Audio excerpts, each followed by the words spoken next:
Your source for the latest information. Southern University sports and SWAC athletics. A Baton Rouge Sports Talk.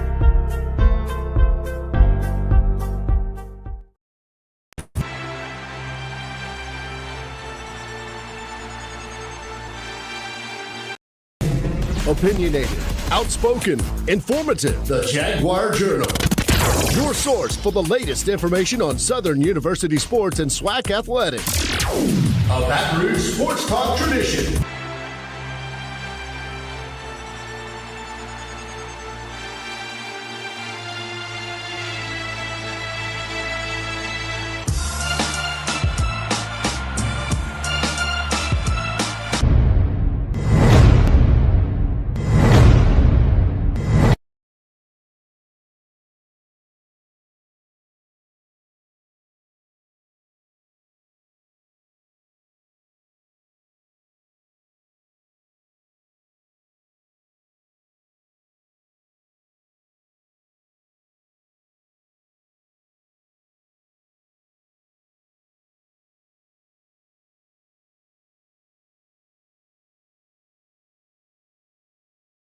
What's going on, everybody? I am Perry White. I'm the host of the Jaguar Journal. I want to make sure that you guys tune in live each and every Saturday morning from 7 a.m. to 9 a.m. on 107.3 FM. We also have our affiliates in Alexandria, Louisiana, as well as down in New Orleans. And if you're not able to catch us on radio live, you can subscribe to our YouTube channel as well as follow us on Facebook. It's the Jaguar Journal.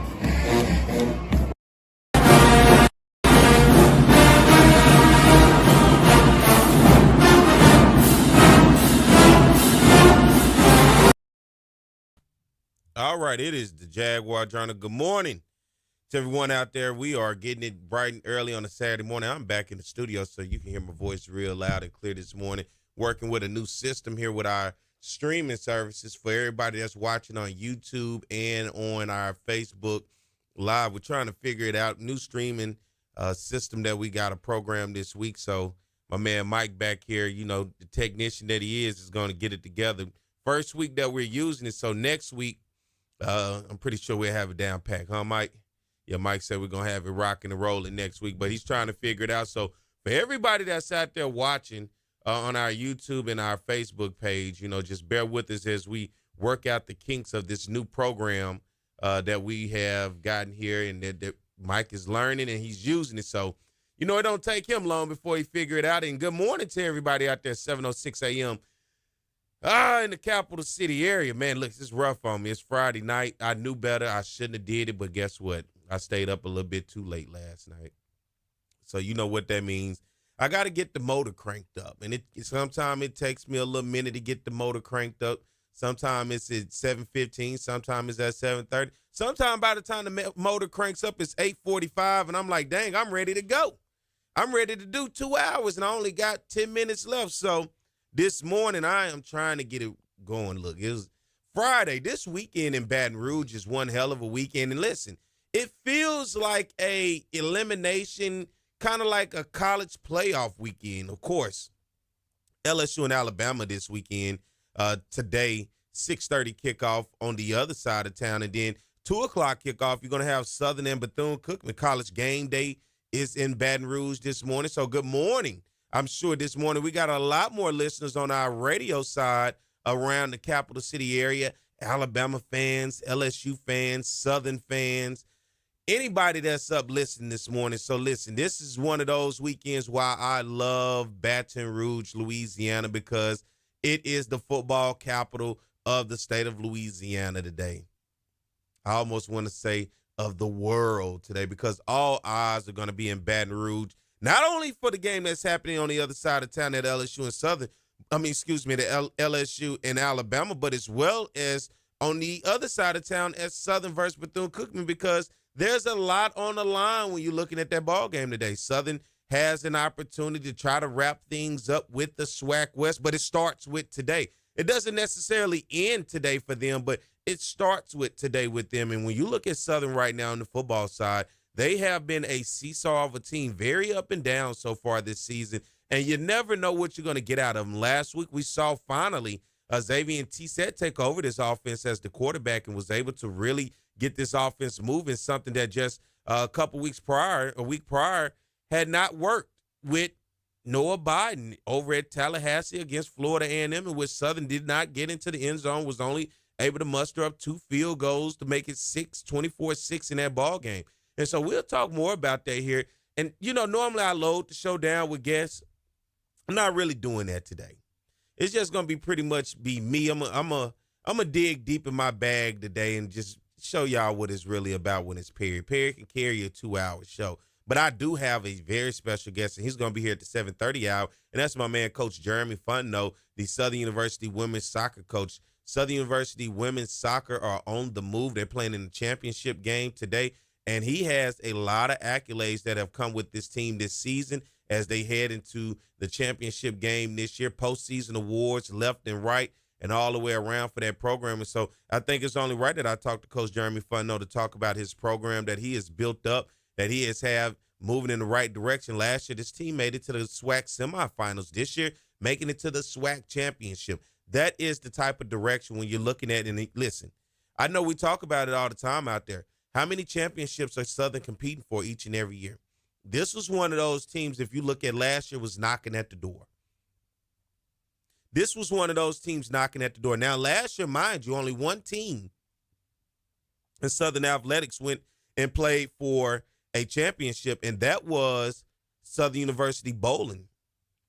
Southern University soccer was right there knocking at the door, and had only made it to the semifinal. Now, this year, they make it to the championship, and so today I will have Coach Jeremy Fontenot here on the show at 7:30. We're going to talk about him and the program, the direction, and then all of the postseason accolades that will go into this championship game, him and his team. And listen, congratulations to them, because that's no easy feat. Also, I'm going to talk a little bit about what's happening in Louisiana high school football. You guys know I officiate, and I try to stay out of the business of what's going on the other side, but there's some things going on right now holding up the Louisiana high school football brackets for the playoffs. Have you guys been paying attention? If you haven't, you've been under the rock, and it involves a team right here in Baton Rouge, U-High, University High School, and I saw yesterday the documents that came out. It seems like there was a report come from a coach from Liberty High School that said something about players that are potentially at or come from or dealing with University High. And I'll dig deep into that once we get to the 7:15 hour, because what does that do right now as U-High had to forfeit 9 games? They are appealing it. It is, in the process of the appeal, and the LHSAA right now is held up and said, hey, we got to hold up and see what this thing is looking like and what's happening here. And that is some big news when we talk about this time of year. So there are going to be some ramifications to this, being now that they have to hold back on putting out the playoff bracket. Does U-High get the wins back and then get a proper seeding? Does this, I don't know where this thing is going to go, and that's what's going to be interesting with this. And I'll talk about it because I saw the documentation for it. The SWAC East, let's jump over and look at that. There's a lot of football to be played in the SWAC East. And then people have been asking me, how does this home thing work? If Southern wins out, if Jackson State takes a loss, and all of these different things, man. Listen, I got a whole long show for you today, and I hope you guys will be enjoying it. And listen, good morning to everybody out there. If you're just waking up, if you just tuned in, turn us up a little bit louder. I'm sure there are people at the RVs. There's people all over. The capital city area of Baton Rouge today is bustling, and you can see it yesterday. Just go to the local restaurants. Just be out and about. You can tell it's something big brewing up here in the city today, and it is football. Down in South Louisiana, we love our football. A Saturday is a holy obligation to get you and your family out to the nearest parking lot closest to a stadium and prepare to begin to have one hell of a day that you dedicate to saying, look, this is what we do. It raises family. It brings in the next generation of fans. This is what it's all about. It is Saturday in South Louisiana, and it is football that's going to be played today, and it's going to be big. The whole world right now is upon the city of Baton Rouge this weekend, not just because Perry White is on the Jaguar Journal, because we can be heard around the world, but nonetheless, College Game Day is in town. Reese Davis and the boys are in town, and guess what? Somebody better be out there at College Game Day with a Southern flag hanging, showing something. Somebody better be out there with a Southern flag. And it would be me, but guess what? I got to do this. Y'all know I rep. I wouldn't have no problem being right there in the front with a big old Southern flag, making sure everybody know that, hey, when you in Baton Rouge, you going to know about the Jaguar Nation. So somebody get out there. If you hear my voice, get out there. You have been chosen by me to get out there. And put up an SU flag so the world will know about Baton Rouge. There's going to be plenty of LSU flags. There's going to be plenty of Bama flags. Let's not let them be in Baton Rouge and not know the presence of Southern. Mike, let's get ready to take a break, man. We come back. Hey, I'm going to talk to you guys, break down a little bit about that high school situation with with the high school football playoffs here in the state of Louisiana. So y'all stay tuned. Hope you're having a good morning. Wake up like I am, getting it cranked up, getting it going. We'll be back more to Jaguar Journal. Man, I can't say enough about him. Great father. You always see him, hanging around with his son and spending time with his son and his family. As a player, I can't say enough about him. He has all the athletic ability that you would want in a kid with playing corner, the footwork, speed, all the intangibles. I have a good work ethic. It's been a lot of times, in the off season, I gotta just push myself to go work out. Even if nobody else was out there, just to get an extra push when we get back into the season. Because I always want to have that edge over everybody else. So, it's just that mindset that I have. I want to be one of the best. So, I gotta push myself. If anybody else does. And it's like a lot of stuff that I want to do with my son that I can't do because I'm playing ball. So my biggest return to him is just, having him come to games on Saturday. He can see his father play in front of, thousands of people. It makes him happy. So whenever he's happy, I'm happy. But just when I get the chance to just go home and, hear everything, he's been doing in school and, what he likes and doesn't like, it just brings me back to that fatherhood of just being around him, and that's what I like to do. I put academics over football because, I can't play football forever. At some point, I'm going to have to rely on that degree. So, that's my biggest thing, and that's one reason why I came to Southern, to get that degree. So I set myself up to where I'll be able to graduate right after the season. So if football doesn't work out for me, I can always come back and go to grad school. So, education is a big thing for me. Danny Johnson will put Southern University on a, national stage. Obviously, everybody knows about Jag Nation and Southern University, but you'll see Danny Johnson playing on Sunday one day, and he'll be able to be an ambassador, for the university.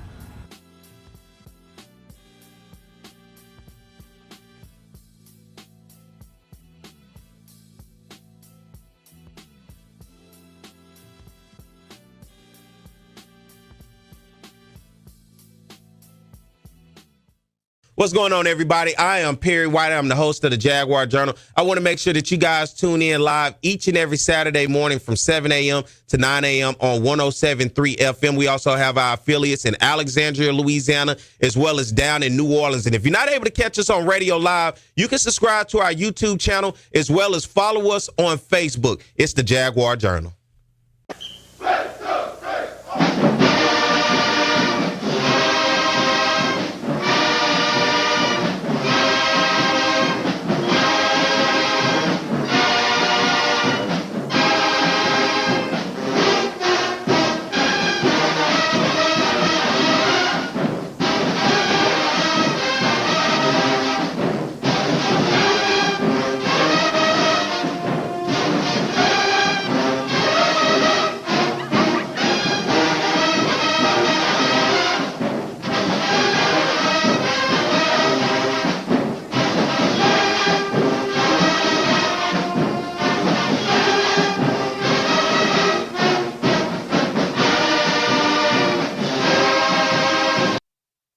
All right, we are back. It is the Jaguar Journal. Good morning, everybody. Hope you guys are having a good morning. It is football in the air here in Baton Rouge, and I hope you guys are ready. And I talked about early before we went to the break about the breaking news about the high school bracket on the high school football side being held up. The release of the Louisiana High School Football Playoff bracket will be delayed after University High School filed a lawsuit challenging an order that it forfeited 7 games this year. Potentially the playoffs themselves could be pushed back as a court hearing isn't scheduled to occur until November the 18th. Yes, you heard it right. A court date isn't scheduled to November the 18th. In the statement, the Louisiana High School Athletic Association said that the lawsuit could have a bearing on each of the state's 307 football teams. The association uses a power rating to seed teams in the playoffs depending on results across all games and all classification, forcing U-High to tally 7 games as losses had an impact across multiple divisions. So this thing trickles down all over the place because of this. And then U-High filed its lawsuit Friday. A judge scheduled a hearing on November the 18th, 3 days after the playoffs are scheduled to begin. Isn't that interesting? So the school said in its lawsuit that the LHSAA was not following its own administrative rules, which it says prevents the association from taking up alleged violations in the 10 days before the end of the regular season. The rule was adopted to prevent disruption to the playoff schedule, the school said. U-High said it was notified about the investigation on October 30th. The regular season ended on Friday, 9 days later. The Cubs had been highly ranked in Division II Select, but with the forfeits, it fell to 27th place before Thursday night's victory against Port Allen, which gave them a 1-9 record. 24 teams qualified for the playoffs in each of the select brackets. According to the lawsuit, this is where it gets real sticky and icky, all right? Because everybody's like, well, who did it? Who snitched? That's basically what it was. Who snitched? According to the lawsuit, Liberty High School in Baton Rouge complained to the LHSAA that 2 players who were in this attendance zone had transferred to U-High improperly over the past 2 years. The one involved this year did not play against Madison Prep, in which U-High lost that game. So that game was not covered by the forfeit of what they asked them to give up. Last year's cases involved the final 4 games of the regular season. U-High and his coach were placed on administrative probation by the LHSAA for a year. So all this comes down to a coach at Liberty High saying 2 players, not right. Don't look right, don't sound right, don't smell right to him, her, whoever, coming from U-High. And now this thing has bagged up all the way across the state, affecting 307 teams, as you know, as I said before, the power ranking. And when teams then have to forfeit and give up games, it is a trickle-down effect across the entire state. So this is going to be an interesting decision. November the 18th is when this thing is going to court. And that's going to hold up the entire high school football playoff here in the state of Louisiana. Now, I know I talk about we love our high school football. We talk about it in the cities, but you know how much that really means to the small towns? The small town Louisiana, small town USA. The places when you have, like last year I had a game in Jenna, one of those, you know where I'm talking about, Louisiana, where they had the whole issue some years ago. And was it a second round, third round playoff game? One of those two. But I can remember going to that town and, had to officiate a game there. And as we showed up, that's one of those towns, hey, you get the message on all of the business. Go on to the game. Close at the game. See you at the game. It's those type of places in which the economic impact of these games on Friday nights. And if you got a program that can make it into the playoff and host a home game, Those are the things that you pay attention to that are being held up right now. Now, I get it when you're in the bigger cities because we often lose track of it because, look, we're in the big old city of Baton Rouge, the capital city. You look down in New Orleans, the big old city of New Orleans, right? These huge metropolitan areas where when things are going on in the city, particularly when high school football is being played, people are focused on a million other things besides that high school football game. Trust me, I see it on Friday nights around here all the time. As much traffic drives by Memorial Stadium and Olympia Stadium with the lights shining bright and the PA announcer speaking as loud as he can and the band's blurring in there, half the time the stands are empty. People have a million other things to do that night, or they just simply don't care about those teams because guess what? It's a bunch of teams in the city of Baton Rouge, right? And that one just not theirs. But when you go to those little towns, and it's that one school, that one community that comes together and support those young men and that coach and that staff and say, look, we behind you. We're trying to take it to a championship. We know what this means. We watch these little dudes grow up and now look at them, young men. And it's the pride of the community behind you. And that's being held up right now. And I wanted to paint that picture because a lot of times, once again, we forget that in the big city. And I say the big city compared to the smaller places all across Louisiana. And that economic drive that a Friday night does for a community when people come in. And yes, a lot of those businesses say we're closed, we're going to the game, but there are plenty of other businesses that are not. So I hope they get this thing settled and figured out. I don't care what happens at the end of the day, just as long as they get it right. Right? And we all know if you're talking about high, yeah, you know that money long. That money long. Hey, you laughing at that? That money long. You better believe they went and found the best lawyers that money could buy. And they're going to attack the LHSAA and try to get this thing overturned because they're looking at the seeding. They're not trying to give this up. Because this seems like it could be a championship year for them. So I'm curious to see how this turns out, and I hope that it turns out in the right way for everybody. I don't know. I don't care. I stay out of it, but I must report it because some of you that are listening got kids that play high school football. Some of you that are listening got kids that are cheerleaders. Some of you that are listening have kids that are in the band. Some of you that are listening have husbands, because women listen. Some of you got husbands that are coaches. Some of you got wives that are administrators. And then some of us are football officials. And we're just trying to figure out what's going on. Where does this thing go from here? How does this hold up everything? What does this do for the plan of how all of this postseason play is going to look across the state? That's the most important thing right now as this begins to get wrapped up, as they get through all of the legal stuff. You know, you better believe they're going to be turning pages, flipping books. There's going to be some back and forth. And it's been some up and down football here around the capital city area as well, hadn't it? This week I had actually had Liberty. I had Liberty and Woodlawn. Tell you about that game real quick. Liberty was up 14-0. Now, listen, they are a team that does not like to punt. I don't give a damn where they at. They will not punt, and they like onside kicks.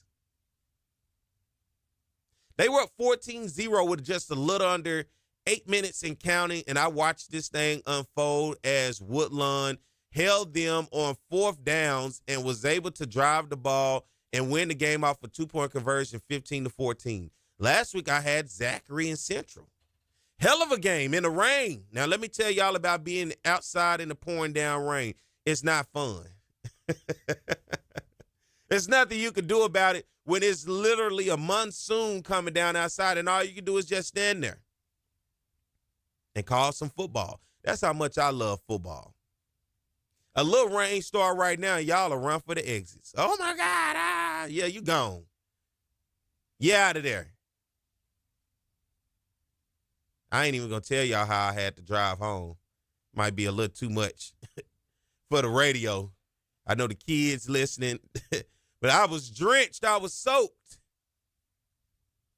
Hell of a game, though. Central has a really good defense. I don't know if you guys have not seen them, but Central's defense, and the rain kind of took away from Zachary wanting to pass the ball all around the place. I get it, right? But Central's defense, man, hey, they got some studs over there. I'm just saying. And if you hadn't seen them, and that was my first time seeing that game between them two teams. Listen, I could feel the intensity in the air. That felt like a rivalry.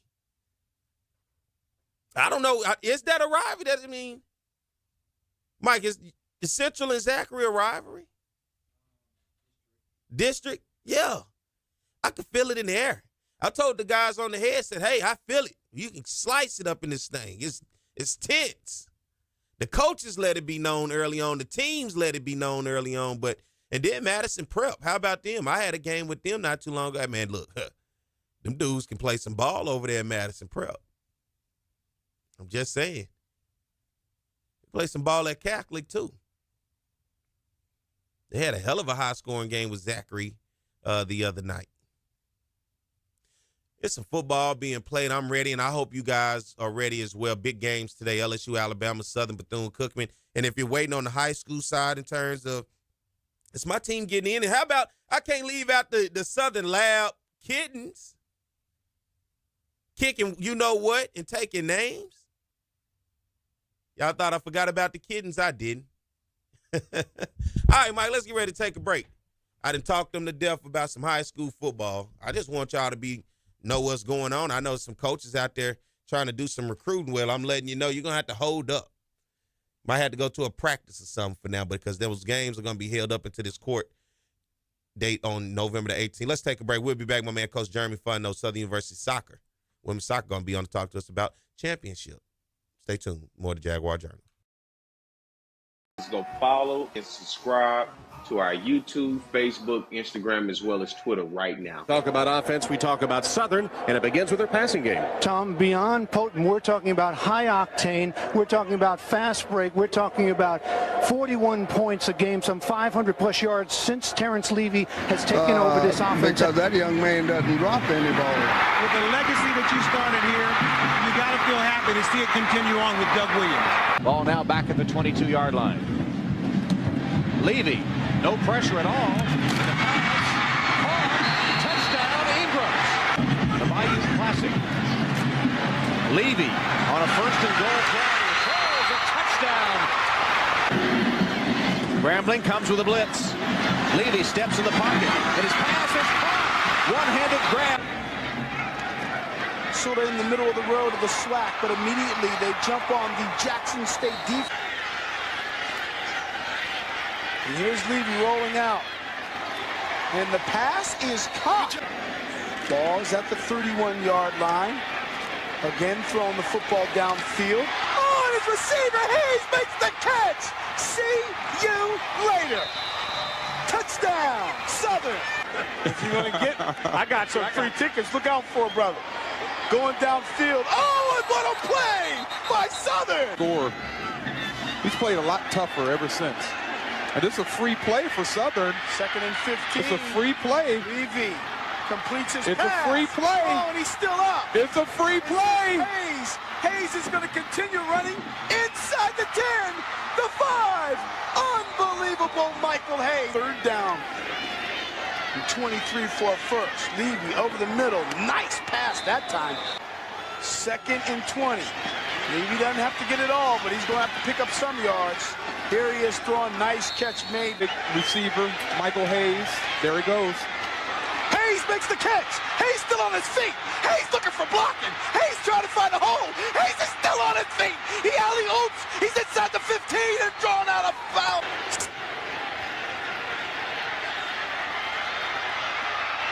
Touchdown. Backfield.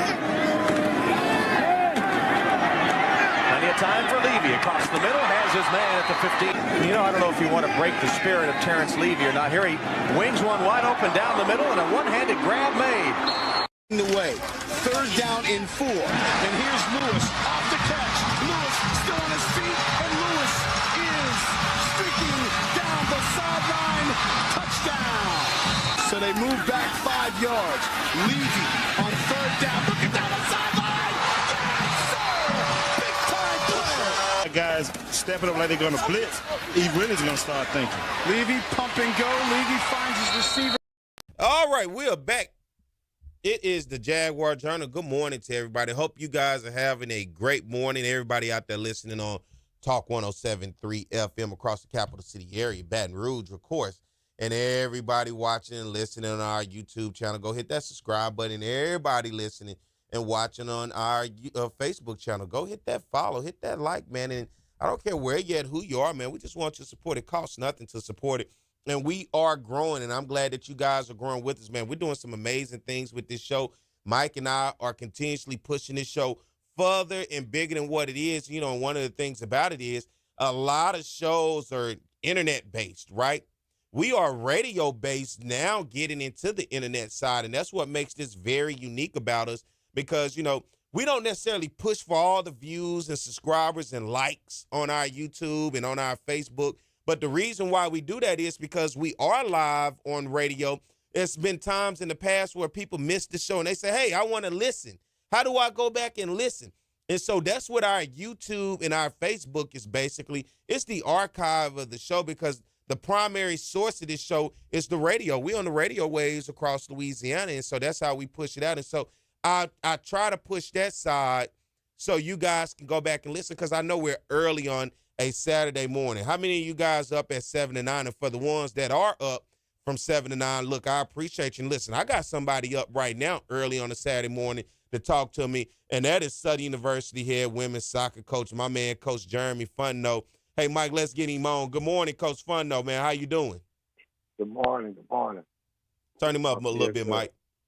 I don't know. That's just my boss right now. No, I'm getting Mike to turn you up. That's all.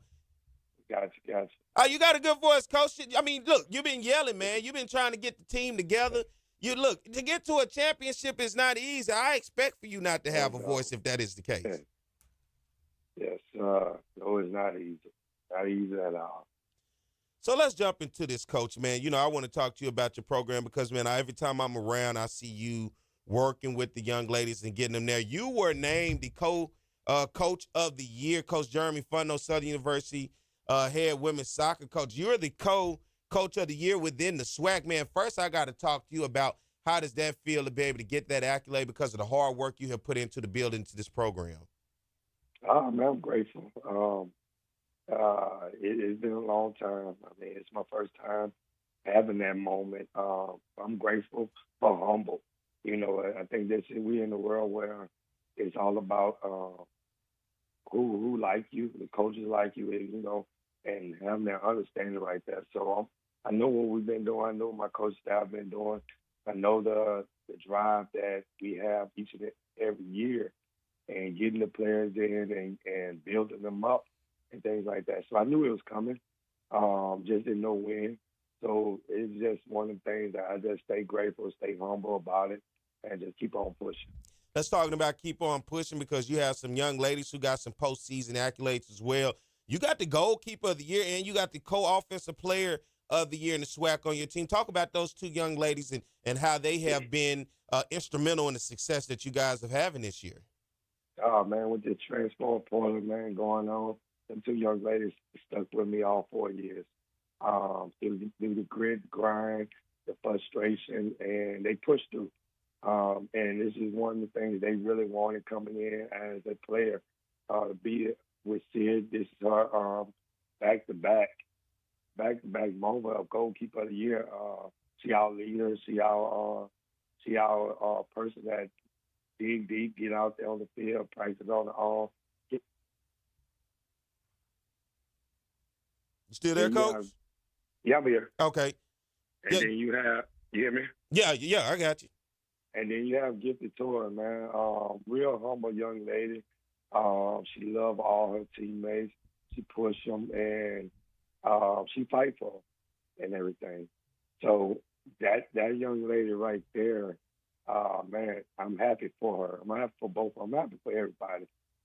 So definitely them two young ladies, man, to sit out here 4 years and be in that moment where you never got able to get to the championship, and it's her they senior year and they here.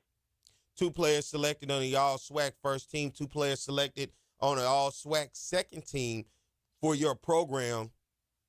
Let's just go through this roster, man. Shout out to the young ladies that play for you and what it has done, because although you get certain players that get accolades, we all know this is a team sport, and this team has made it to the championship. So let's just go through this, Coach. Give me some of these young ladies that have made this a successful year besides those with the postseason accolades. We got Tori Thomas, another one of our captains, one of the quiet leaders, player that get out there on that field. She give it all. And like I say, you get these awards about coaches who, if they like you, they remember your name and things like that. And you want everybody to get an award, but you know everybody won't. But I think, she had those moments where she dig deep for the team and got it where we need to get those goals, got it where we need to get in the defense to help out and everything. Our amazing back line, before the tournament in conference, we only let 3 goals go and everything, so a lot of those things go to the keeper and everything because she's in the goal, but it took her, the ball had to get through 10 other players. And, the players dig deep. And you look at the game last night, we was in our back line for the longest. And the ball is just sitting there bouncing back and forth.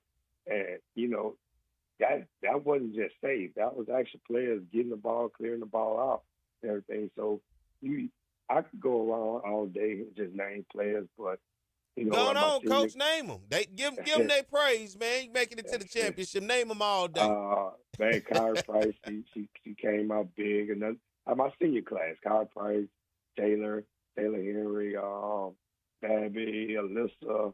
See, Alyssa came from Grambling, and she helped them win the championship last year. So she brought that experience this year. She brought that knowledge this year, and she. In this game last night, man, she kept speaking, she kept talking, and she kept motivating. And that's what you need when you building a team, somebody that's been there and everything. They're my young freshmen. Oh, man, you got to love some players that come in and just with that grind. Shania Walters, you have Pittman, Kaylin Pittman. Kaylin Pittman scored the first goal in the first round, and then Deja Howard came back and with the game winner PK and everything. Then I have some sophomores, Jaleel, and then my juniors, man, them the group that I looked at and said, y'all just gotta keep grinding. Zamar and Sanaa, those 2 players in the middle of the field, man, they push through in and out.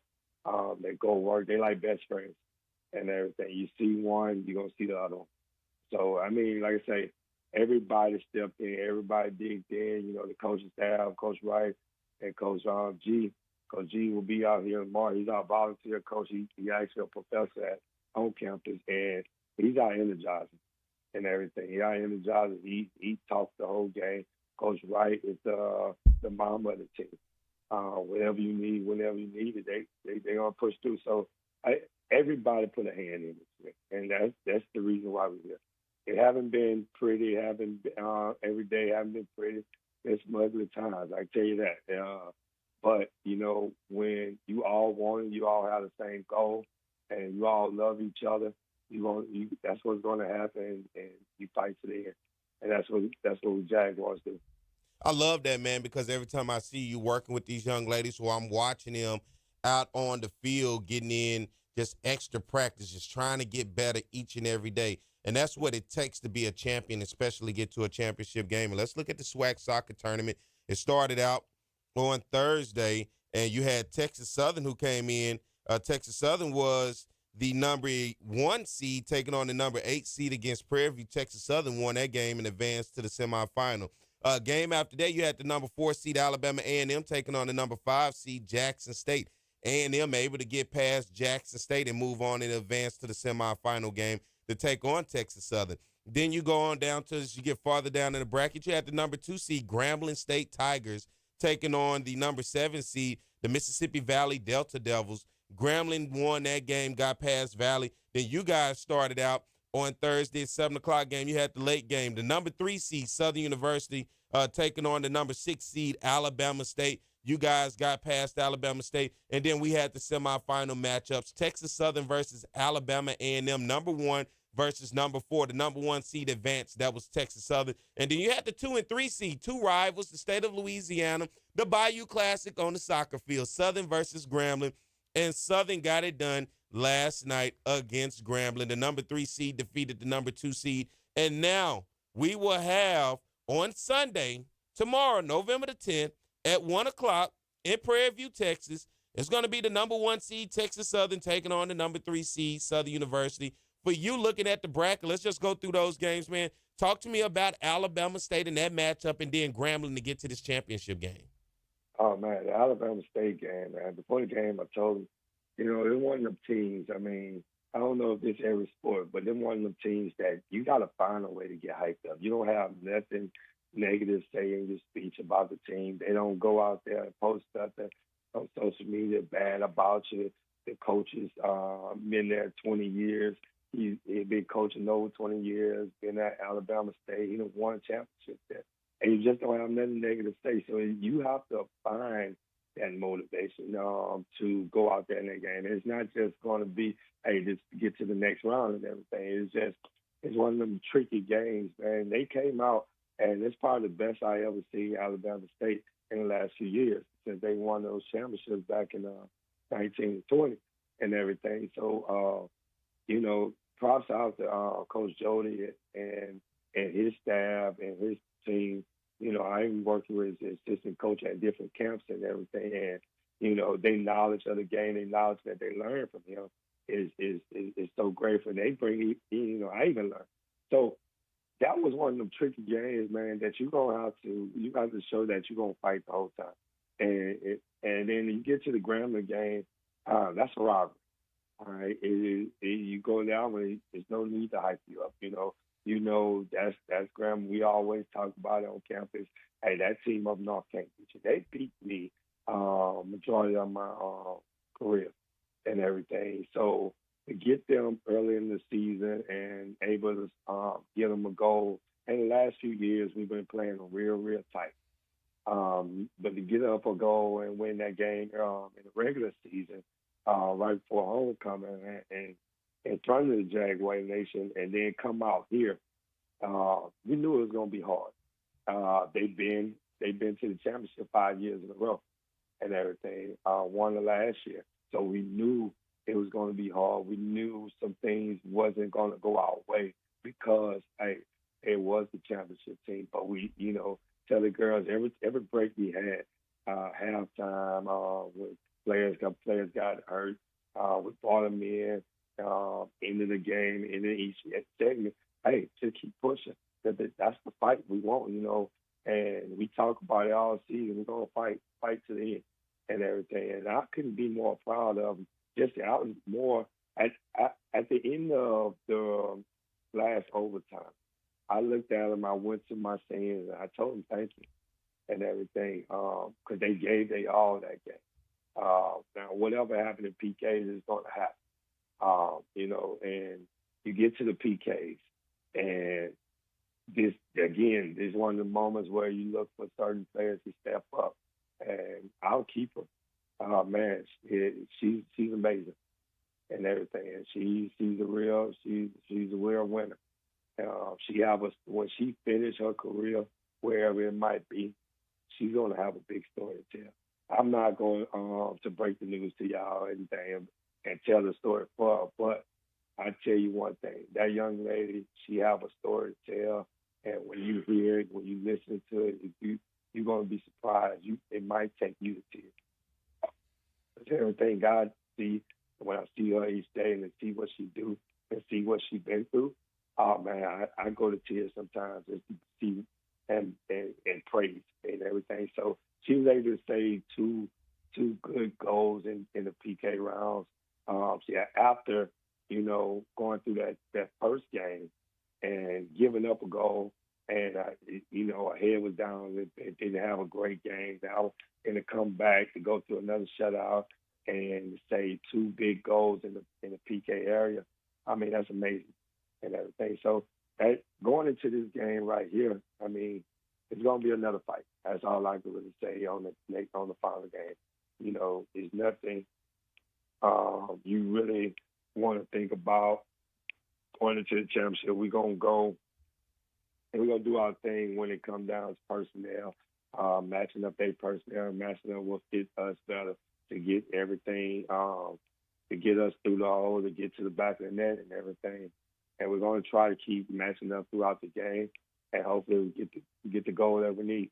You talking about the championship game, Southern versus Texas Southern, number 1 seed Texas Southern taking on the number 3 Southern tomorrow in Prairie View, Texas, on the campus of Prairie View for the SWAC women's soccer. Southern University making it there. Coach Jeremy Fontenot named the co-coach of the year in the conference. And you're looking at this team, Texas Southern, man, they're the number 1 seed. What makes them the best team so far that people have seen in the SWAC that has given them the number 1 seed and having you guys right there on their heels trying to win this championship against them? Oh, man. This team right here, and it's been coming the last few years. This team right here, man, they don't give up. They keep fighting. And the same thing with us. When you look at our 2 fields, our home field, and play on the turf, and that ball moves so fast and everything, and it comes to where, I'm just be 100% honest. They had some good games on their turf where they played well and they got it and everything. And then this team, you watch them in this tournament, they was down both games. I mean, not both games. They was in a tough spot. It was 0-0 halftime in the first game, and the second game they was actually down. And before the break, the storm break or the lightning break, and everything, and they just kept fighting. And we know they're going to have moments where we got to dig deep, and they're going to keep fighting and keep pushing and things like that. Now, don't get me wrong. We kind of helped them out to get first place, but we didn't take care of our business. And, by beating Grambling and Jackson beating Grambling in there, and then we coming out and losing to them. So, hey, all those things, I tell people all the time, man, this whole season, this tournament was wide open. If you look at the number 7 seed, man, Mississippi Valley, they had some chances of getting Grambling in the first game. One of the young ladies hit the pole twice and everything. So that could have changed. You look at Grambling where they was reigning champs. You look at Jackson where they was in the finals last year. So you look at Alabama A&M where they came in and worked hard this season. And then you got PB that gave Texas Southern a good game. And then Alabama State that we just talked about. Oh, man, they're a team that probably shouldn't be at 6th place in everything, the way they play. And then you got us in Texas Southern. I mean, it's just 2 teams that have been fighting for the last few years, haven't got past semifinals. It's history right here. Both coaches. I'm actually the coach when I first started coaching. The coach at Texas Southern, she was playing soccer at La Tech, and I coached against her and everything. And then I watched her career as an assistant coach at Novara, and then where she was at LC at Louisiana Christian, and as a first time head coach. And she calls me all the time. We talk. And we talk about different things, ask me what can she do. And when she got the Texas Southern job, I was probably one of the first ones to call her and tell her congratulations. Anything she needs from me, she'd call. I wasn't expecting her to come in like this, but I know what she's able to do. I know what type of coach she has been, and I know she worked hard with them. So definitely, Coach Ayers, and not to give a shout out to Coach Lindsay in that, but Coach Ayers, I mean, she came in, she motivated the young ladies and pushed them, but Coach Lindsay put them in that spot, being that top 4 every year. And then now Ayers just had to step it up, come in and just give her energy, and that's what he had, like number 1 seed, and that's who we got to go through. Big game tomorrow. Southern University, number 3 seed, taking on the number 1 seed, Texas Southern, in the SWAC Women's Soccer Championship. This is going to be a huge matchup. Coach, congratulations to you being named the co-coach of the year within the conference, man. Look, I remember the day that you took over the program, and to see the work that you have done to put into this program last year, making it to the semifinals, coming up short, this year getting to the championship. That's when you start to see a program build. Each year, you see a little bit more. You see a little bit more. You see a little bit more. You just see you keep knocking at the door, and this team has continued to knock at the door. You have led this team to the door, and you're knocking it today. As you guys prepare for the game tomorrow, I'll be ready to kick it in, and I'll definitely have you back on next week because we're going to recap the SWAC championship game between you and Texas Southern, and I hope it's on the other side with you with the play. Well, I don't know. They can't pick you up on this show. I hope they give you a Gatorade bath that you won't forget, Coach. Oh, man. I tell you this, I'll be hiding from that, man. Hey, this has been – hey, but you know what? I ain't gonna lie. I might sit there and just let them throw it on me, man, because these young ladies, they mean a lot to me, and they went, you know, they all have these stories to tell, and they went through a lot, even at Southern University, and you know, even before that. So these young ladies, I go all the way to the moon for them, and so I might just get in the chair and just let them dump it on me, just to keep them happy. Take that old bath, Coach, man, because listen, regardless, we want you to win, but at the end of the day, man, great season to you guys because of just the work that I know you put into this team, that these young ladies put in. The accolades speak for itself in postseason, and the fact that you guys have made it to a championship, that's what matters even more, man. So I appreciate you guys, man. Thank you. Thank you for coming on this morning. That's the voice of Coach Jeremy Fontenot, the Southern University head women's soccer coach. Coach, good luck to you guys tomorrow. I'll be tuned in, man, and have you back on next week. All right, thank you. I'll see you later. All right, hey, let's get ready to take a break. We're going to have to do, we got to do a double one.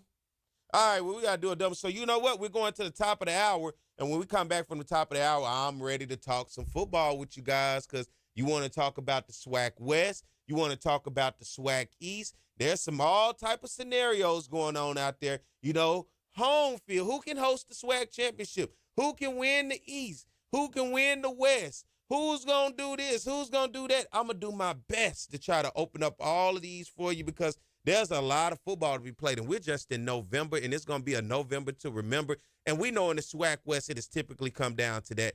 So you guys stay tuned. Hey, go get your coffee. Go run to the bathroom. Go tell somebody to tune in because we're going to be right back. More of the Jaguar Journal.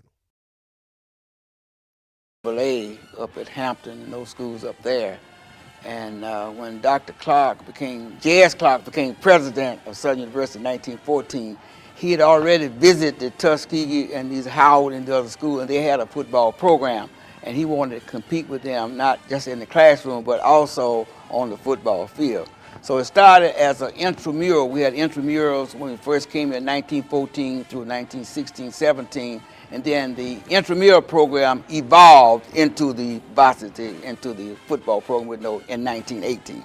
Coach Big Charlie Holmes from Colorado State, he came here as an assistant coach, but he took over around 1922, 1923, and he did very well through the early 20s.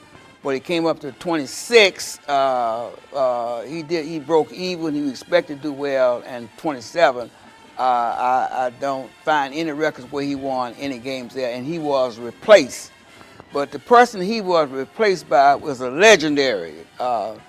Name is Bryce Union Taylor from the University of Southern California.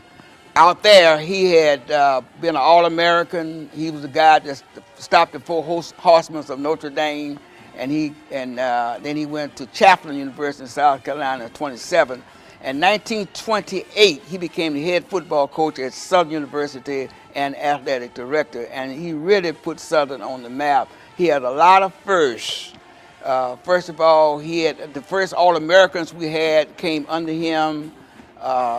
Therefore, he had the greatest winning percentage in Southern University. He won 85% of his game here, and he had our first undefeated season in 1931 when he was 7-0, and but he was not declared national champ, but he was considered for that. But he was our first great coach during that early period, Bryce Union Taylor. We don't want to forget him. Arnett W. Mumford, he's a national icon in coaching. He had coached 10 years in Texas, Jarvis Christians, Bishop, and Texas College. But the last 5 or 6 years at Texas College, he was very, very outstanding. He won 2 SWAC titles, and he had won a national black championship at Texas College and 35. So therefore, Southern was interested in getting him here, and Dr. Felton Clark was very instrumental in the person to get him here. But his impact it goes much further than Southern University and State of Louisiana. He won 12 SWAC titles, 10 of them at Southern and 2 at Texas College. And he won 5 or 6 national black championships. And also, he was very successful in the first interracial bowl game, the Fruit Bowl in San Francisco in 1948 when he played San Francisco State. And he won that game decisively. But his influence extended much further than the boundaries of Southern University. He was recognized nationally as a great coach. His winning record, well, he didn't coach over a period of 35 years, and a couple of those years they didn't have teams because of the war. But he won 246 games, second only to Eddie Robinson with his 402 game over 55 years, I should add. And so it always had loyal supporters, and they would follow the team everywhere they would go in large numbers. So Southern became the team that everyone loves to beat, loves every Saturday. It's the toughest game we have every Saturday. So if they don't win another game, they figure if they win the Southern game, they had a good season. And because we carry a large crowd with us everywhere we go too, so a lot of people like that. And we like to brag about how good we are. And of course that helps out. But it is a vista to the university, using the football athletics period to use that way to introduce the university to people who may not have known the university. Went through a period of 20 years, 30 years, I believe it was, after Mom, till we got Coach Pete Richardson in 1982, 83, and then he returned us to the glory years. Rivalry with Grambling has always been there because it's an intrastate rivalry. And we played Grambling a few times before 1948, but after then, we didn't play them anymore until we became a member of SWAC in 1959. But FAMU filled that void with Jake Gaither and A.W. Mumford. Those were some of the greatest games that you ever would see, and they became our main rivalry after 1948. But the exposure that the biggest thing that we can say about the rivalry is that the Bayou Classic, coming to Bayou Classic in 1974, was the biggest thing for any of the HBCUs. First of all, we played in Tulane Stadium in 1974, the first game because the Superdome was not complete, and we had over 76,000 fans and a national television audience. And we never looked back from that. So there's great exposure for the university, not just for football, but for the university period. On a big game day atmosphere here, we have over 100,000 people on the campus.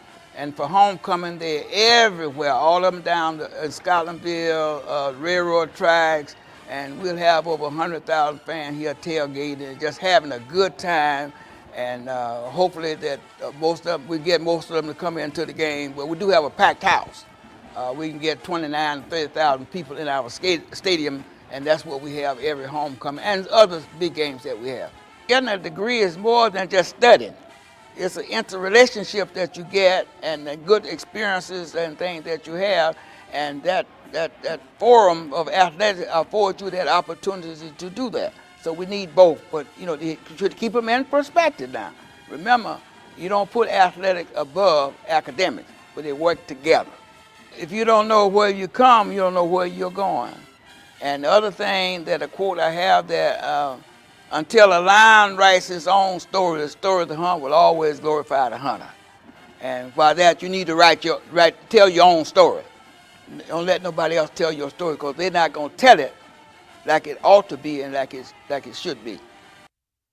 All right, we're back. It is the Jaguar Journal. Good morning to everybody. Hope you guys are having a bright and good morning. It is 8:03 a.m. here Central Standard Time in South Louisiana. Good morning. I know we get listeners from all over the place, man. Look, I try to do my best, and we got a new program, so y'all bear with us on the YouTube and the social media side. I know those who are avid listeners on the radio side, man, look, all you got to do is turn the radio up or turn it down, and I appreciate you guys that tune in. But for the people who are not in the capital city area and listen to us all across the world, no matter where you at, we got a new system. Mike is back there figuring it out. He's finding some new ways to do some things with it as we continue to kind of work out the bugs with it. And that's why on our YouTube and on our Facebook, man, good to have you guys with us as well across all the various Facebook groups that are out there. And then the people that are watching on YouTube, hit that subscribe button. We love for you to be a subscriber of the show as we continue to grow what we're doing here, man. And I love each and every Saturday with the fact that you guys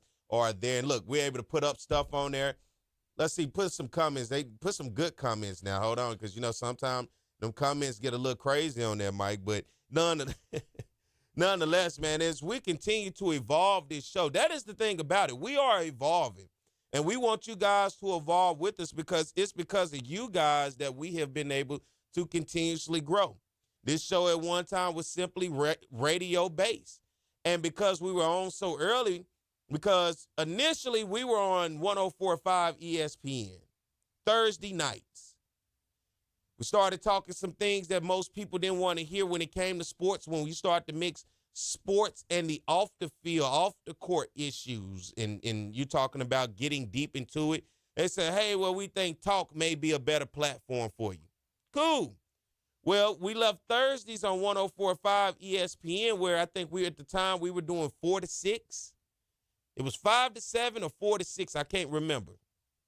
Great time, but now, of course, that's all jumbled up with some other stuff now. But then we come over to 107.3. Now it's early, 7 a.m. to 9 a.m. And when we made that switch, we lost some people, I think, in the mix.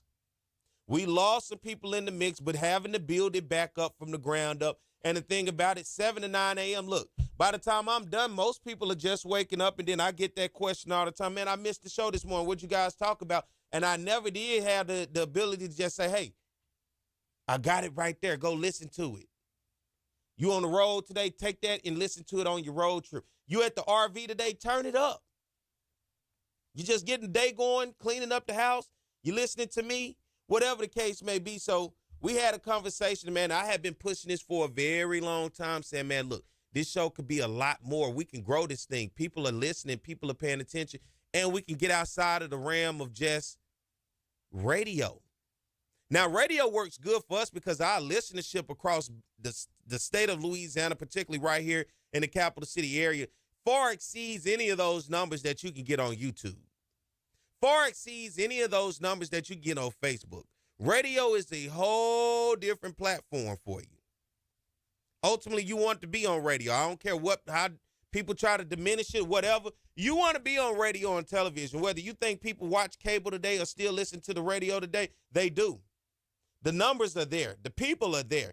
It far exceeds what anybody could get so far within this space that you see on YouTube or on the social media lives. This right here is still the source.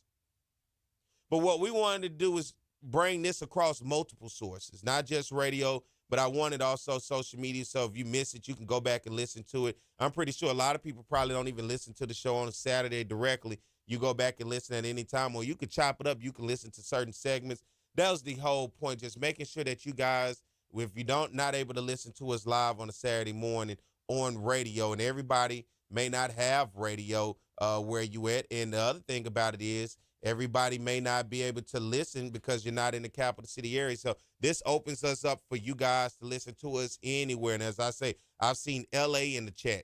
I've seen Dallas in the chat. I've seen St. Petersburg, Florida. I've seen Harlem, New York. I've seen D.C., Chicago, Detroit. It's crazy how many people listen to this show now that we've opened up this new idea of being able to put it on social media and put it on YouTube. But most of all, I thank you guys right here in the capital city area who are listening on 107.3 FM, turning that radio up, and everybody that are watching across the social sites and YouTube, man. because I always tell you guys, I don't think nobody's ever listening to this show, especially with me. My old voice at 7. Who wants to listen to Perry White at 7 and 9 o'clock in the morning? That was one of the things we had with this show early on, Mike. This show was almost felt like punishment for all of the producers. Like, oh, man, I don't want to listen to no Southern stuff. Because everybody wants to hear LSU around here. Like, God, dog, like, y'all don't want to hear about Southern? You know, like, hey, can I tell you about Southern? And they treated it like it was punishment. But that's why, hey, Mike, my dude, let me tell you, Mike came in day one and was like, you know what? I want to hear about Southern. He raised his hand. Anybody in here want to hear about Southern? Mike said me. And Mike has grown. Mike going to be at the game today. Mike, first producer I had that actually comes to the game. He's incorporated. Y'all see Mike and probably don't even know it. Mike has really helped grow this show with me, man, and we have continuously tried to push this thing, and I'm glad that you guys are pushing it with us and that you guys are joining us, and that's the beautiful thing about it. But, yeah, this show for years, and we've gone through plenty of producers, plenty. I've been on the Jaguar Journal, we're talking maybe 6 years now, 7 years, maybe longer than that. Hold on. I may be pushing 8, 9 years right now. I may be pushing the whole decade on the Jaguar Journal, to be honest. It's been a while. I've lost track. I have lost track. And y'all know what? I don't miss a Saturday. When last time y'all didn't hear me on the Jaguar Journal? It's been a long time. These Saturday mornings get rough on me, but guess what? Whether it's rough or not, I'm right here with you guys. But that's the thing about it, you know, just making sure that this is a staple of the community, because so many people tell me, man, I grew up listening to the Jaguar Journal. Y'all know I'm not new to it. I've been around now for about 14, 15 years, but this thing been around way before me. There have been plenty of people to come through and host this show before I got to it and before we are where we at now. I'm just the technology side of it. Me and Mike, we the new age. We the new kids on the block. We just taking it a little further than what it was before and giving it a little bit more energy. Now, I know there were people before me that, you know, did this show, and I may not have heard them or listened to them or to know what the old way of the show was. Now, I know initially when we was transitioning, you remember, Mike, we used to get the phone call. The guy was like, I want you to play the band, and I want you to just talk about Southern, and I don't want to hear about them SWAC schools. I don't want to hear nothing. I just want to hear the band after. Look, we done transitioned a long way. Is that Mr. William? Shout out to Mr. William. Where you at, Mr. William? I hope you still live. I hope I didn't run you away. You know, I hope the young folks didn't run you away, man. Look, we just trying to incorporate generations to make it work, because I respect and honor where the Jaguar Journal has come from compared to where it is today. This is a staple of the community. It has raised generations of young people to become Jaguar fans, and guess what? It has been the source of news for people to catch up on Southern University football, Southern University athletics, and whatever news is happening right there on the campus. Because if you listen and you turn on the radio, how many other sources do you get a chance to have to listen to get updated on anything? I'll wait. It ain't many. So I appreciate you guys for tuning in. And listen, now that look, this is my baby. I'm in the driver's seat. Mike's sitting next to me. In the passenger seat, we riding with the windows down. We got the rooftop back. We done amplified it. What we got in the trunk? We got 612s in the trunk. Huh? We got the speakers hanging down all from the front and the back. This thing different. We done modified it. That's what us young folks do. We modify it. So, man, appreciate you guys. Let's talk some football. I just had to go ahead and say that, man, because I always want to paint the picture to say, hey, I respect where we come from, but respect where we going. And where we going is trying to take this thing bigger and better, because at the end of the day, we're growing. And listen, I will say this. For years, I was so quiet about being here on this show. It was like, I do the Jaguar Journal, but nobody really ever knew. I really didn't really talk about it. I didn't really push it. But as we transition, hey, I push this thing out more than ever. I talk about it now more than ever, because now this is how you grow it. The keys were handed to me. I said, you know what? I'll show you how to drive this thing. We ain't going to take our time. We're going to put the pedal to the metal. And as we're talking about putting the pedal to the metal, let's talk about Southern University right now. Southern football taking on Alabama A&M last week. Interesting matchup. Southern going on the road for the second consecutive week, having to go to Florida A&M, taking on the Rattlers over at Bragg Memorial Stadium. Hey, that is a tough place to play. And Southern found out coming out of there 24-6 as they came back home, and then another long road trip having to go up to Huntsville, Alabama to take on the Bulldogs of Alabama A&M and Connell Manor. I will get to Connell Manor here in a minute as I talk about the SWACies, but I'm going to talk about Southern in this ballgame. The Jaguars win this ballgame 25-20 over the Bulldogs of Alabama A&M, and in this ballgame, Southern was able to get 19 first downs, 7-17 on third downs, 441 total yards for the Jaguars in this one, 294 in the air, 147 on the ground, a balanced day of offense. Doesn't that sound good for Southern, who had just struggled previously, couldn't even get over the century mark in passing at Florida A&M, to be able to put up 294 passing yards, and guess what they did? 0 turnovers. I love looking in that turnover column, and it is 0, right? No interceptions, no fumble, and guess what? Xavier Tissett, the hometown kid, Scotlandville High School, the redshirt freshman, got his start and played the entire game.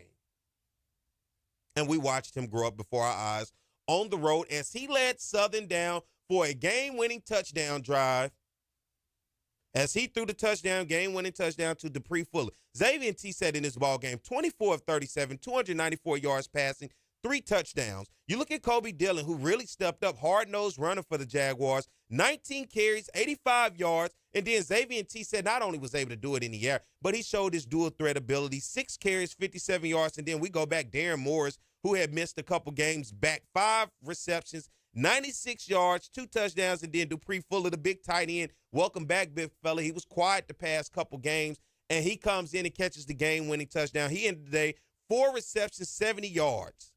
On the other side, we look at Alabama A&M and what Southern's defense was able to hold. Xavier and Langford, their quarterback, 15 of 32, 169 yards, no touchdowns thrown. Great day when the other team don't score a touchdown by in the air. But he was also able to get it done with his legs. Xavier Langford had an interception, but he's a dual-threat quarterback as well. He had 15 carries, 93 yards rushing, and 2 touchdowns. Donovan England, their all-world running back. I like this kid. Came in from Michigan State. He was a good runner. 16 carries, 77 yards for them in this one.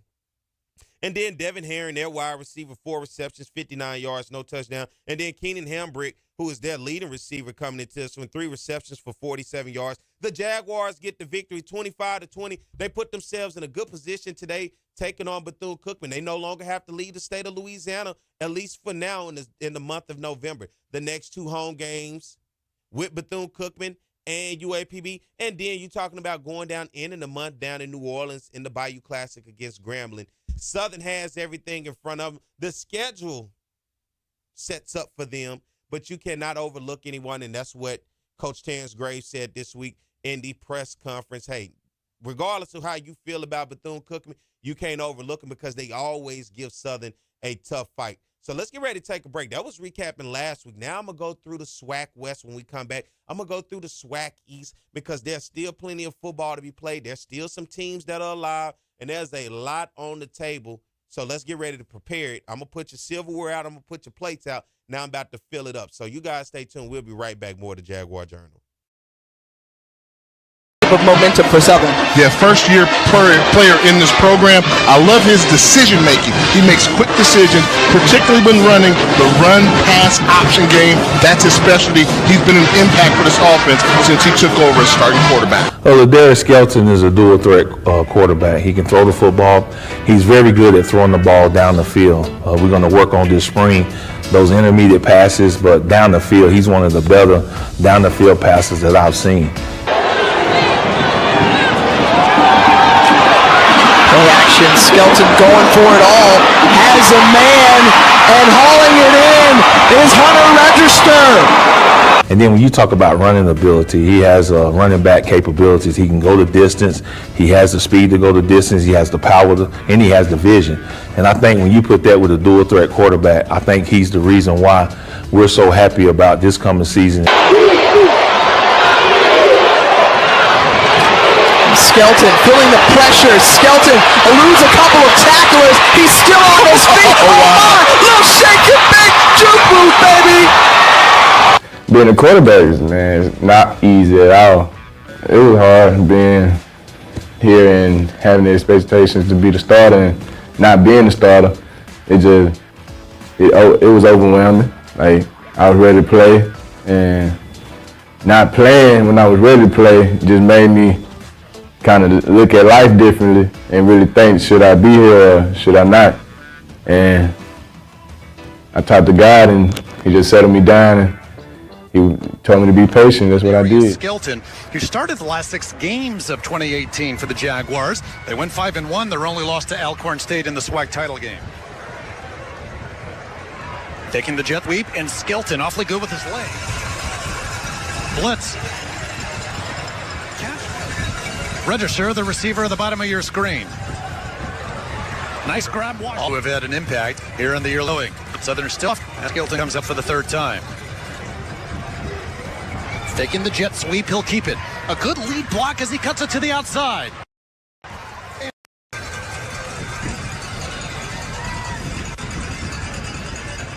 The fake to Ben. Skelton will run. And dragging with them for a few yards. Darius. The time stepping up into the end zone, has registered. Flag down, catch made, touchdown, and it's actually first quarter yards. Southern 121, McNeese 40. Fresh set of downs as we begin the second quarter, and looking deep, Skelton for register. What's going on, everybody? I am Perry White. I'm the host of the Jaguar Journal. I want to make sure that you guys tune in live each and every Saturday morning from 7 a.m. to 9 a.m. on 107.3 FM. We also have our affiliates in Alexandria, Louisiana, as well as down in New.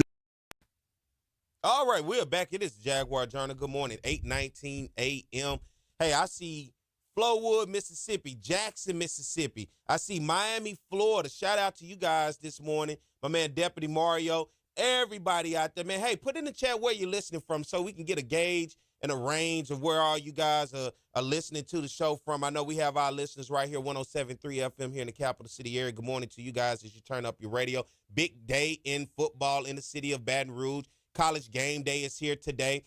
LSU taking on Alabama, playoff-style field game. Somebody's going to be eliminated. But aside from them, Southern taking on Bethune-Cookman today. The Wildcats come to Baton Rouge for the first time as being a member of the Southwestern Athletic Conference. And listen, let me give you some players to watch for today when you look at Bethune-Cookman. How about that quarterback, Cameron Ramsey? This kid is a 6'3", 220-pound quarterback. He's a junior from Lakeland, Florida. Comes into the game today with 1,176 passing yards, 6 touchdowns, 4 interceptions. Right now in the season, he's 108 of 171 for a little over 1,100 yards passing. And then let's go to that running back, Dennis Palmer, a guy to look out for, a freshman, 5'10", 200 pounds from Jensen Beach, Florida.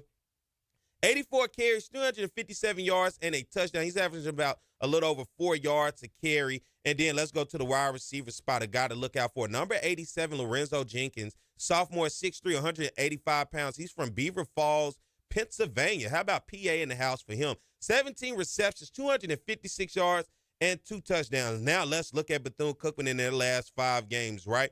They lost on September 28 to Alabama State, 26-21 at home. Then they had 2 road games, one at Alabama A&M, one at Mississippi Valley. They lost to Alabama A&M, in which A&M's offense exploded on them.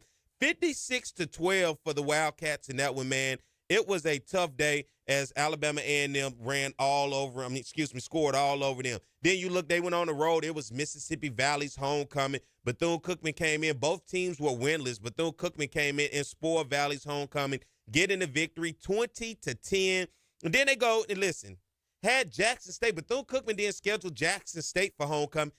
This is why you don't take this team lightly. Although Jackson State won the game 37-17, Bethune-Cookman came out throwing haymakers in the first half, giving Jackson State everything that they can handle. Jackson State just so happened to pull this thing out in the second half. Their defense stepped up and the offense began to wake up, and Jackson State got the 37-17 victory. And then how about last week? Did you guys see this one coming? It's trouble in North Louisiana as Grambling went on the road to Daytona Beach, Florida to take on Bethune-Cookman, and the Wildcats get their second victory of the season, 24-21 over Grambling. Now, I know Hugh said we're going to take the G off the helmet. It might be time to take the G off the helmet again. Come on, Grambling, what the hell happened over there at Daytona Beach? But listen, I'm not going to take them lightly because, as I said, they beat Grambling.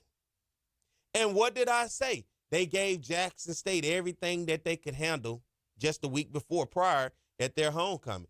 This Bethune-Cookman team is not one to take lightly. Don't let this 2-7 record fool you. Although 2-7 is not that good, this is the same Bethune-Cookman team who blew a large lead to Clark Atlanta and allowed Clark Atlanta to get back into it against them and beat them.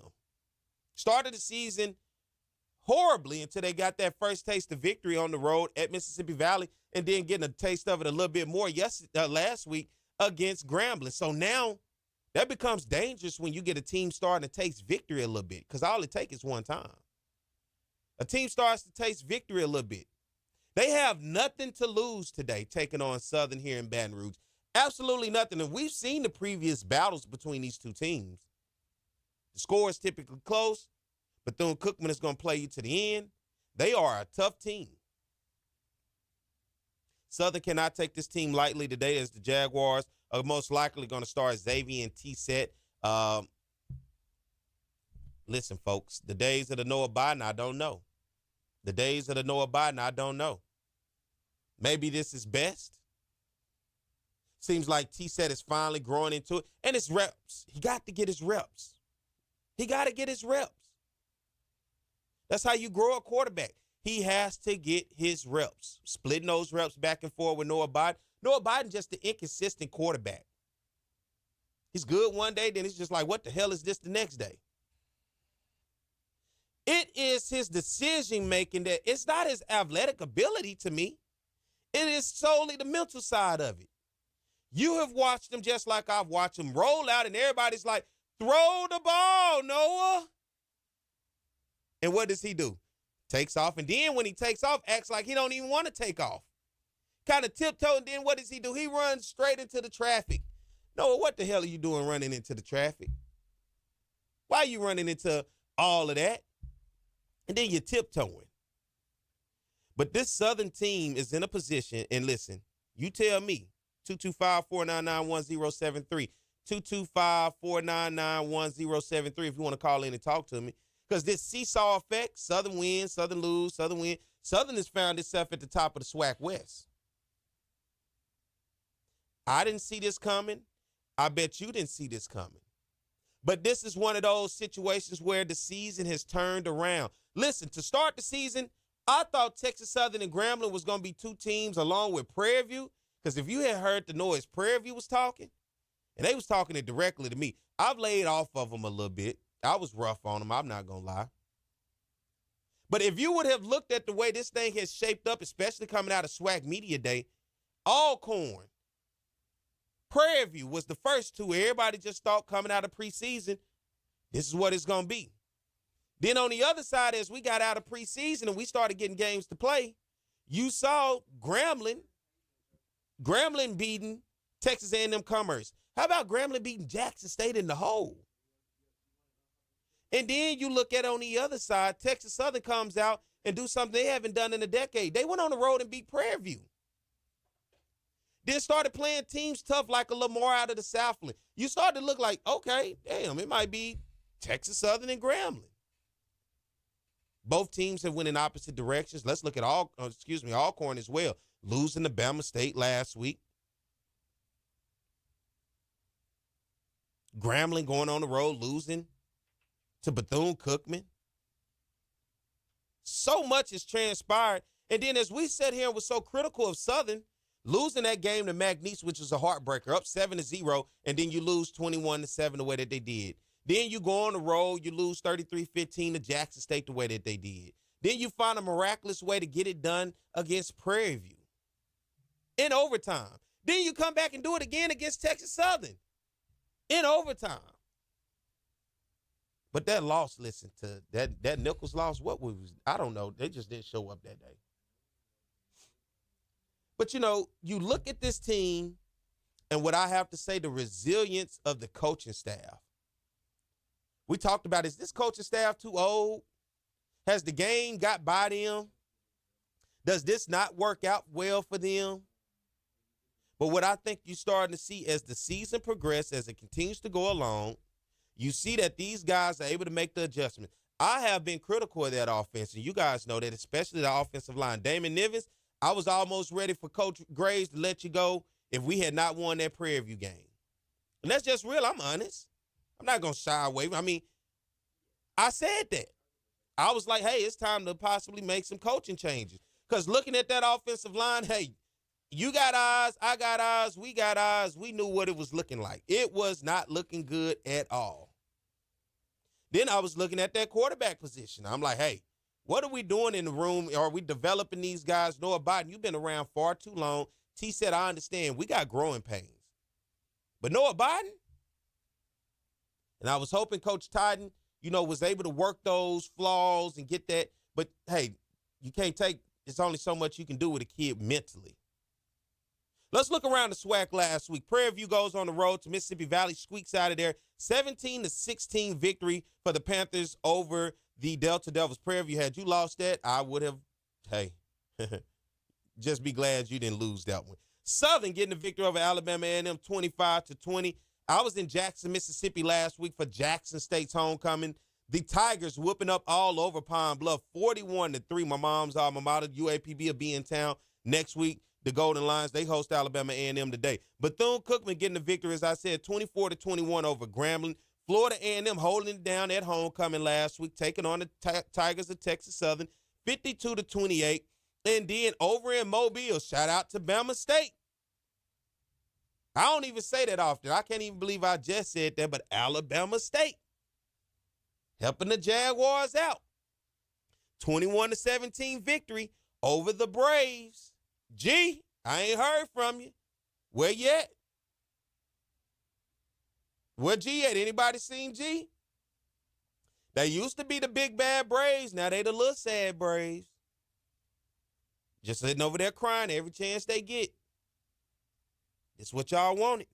21-17, Alcorn loses to Alabama State.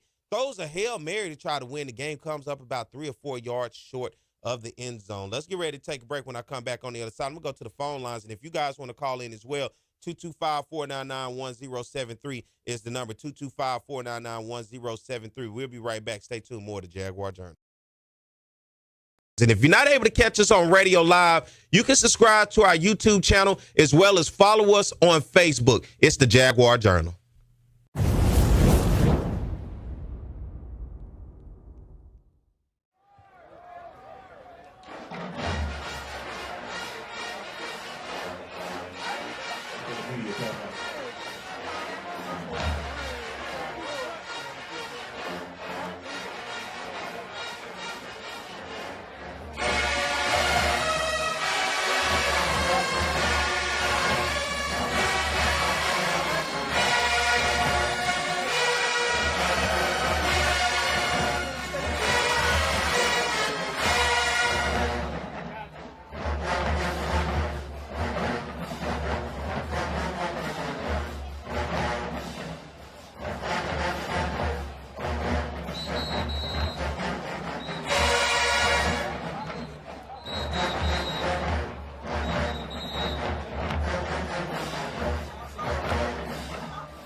Darius Skelton has really had this wave of momentum for Southern. Yeah, first-year player in this program.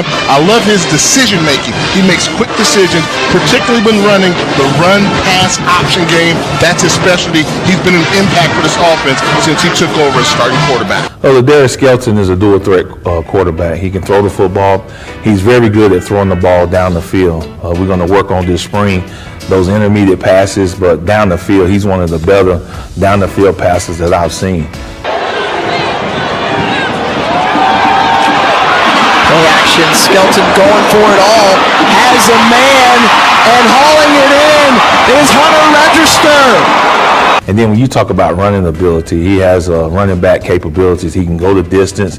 He has the speed to go the distance. He has the power, and he has the vision. All right, we're back. It is the Jaguar Journal. Good morning. Let's go to the phone lines real quick. We got Chuck on the line. Chuck, good morning. Yes, good morning to you all down there in Jaguar land. I'm doing fine up here in Northeast Louisiana. Yeah, I see you all are playing Bethune-Cookman. And by the way, I talked to guys with Bethune-Cookman the other night. I just stumbled up on they have a show that comes on Thursday nights on Facebook and YouTube, Hell Wildcats. I got a chance to, I had the number on the screen. I got a chance to talk to him, the host, Daryl Williams. He's done a great job. I hope you all become acquainted with each other one day. He's an intelligent guy, and his panel is great as well.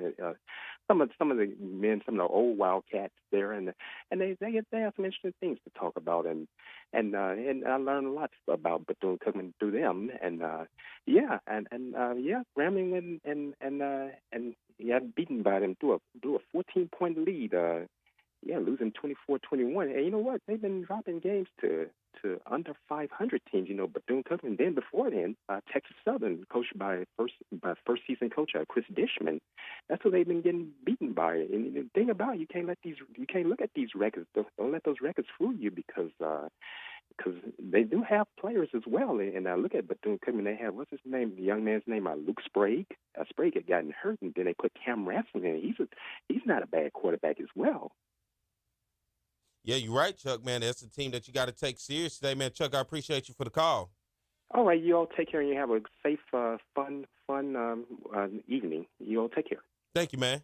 Shout out to everybody. Listen, I got people checking in from Miami.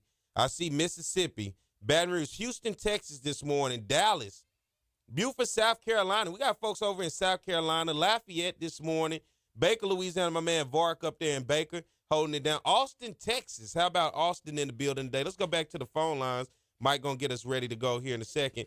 Everybody that's listening this morning, good to have you guys with us, man. Appreciate you guys all over the place tuning in, listening to us, man. I'm glad to have you guys and everybody around here in the capital city area on 107.3 FM. Glad to have you guys. Let's look at some games around the SWAC today.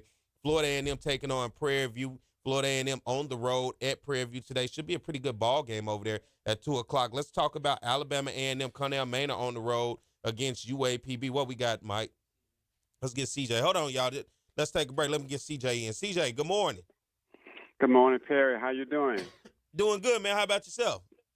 I'm doing great, too, Perry. I really want to let you know that I appreciate what you are doing with the Jaguar Journal, have done with the Jaguar Journal.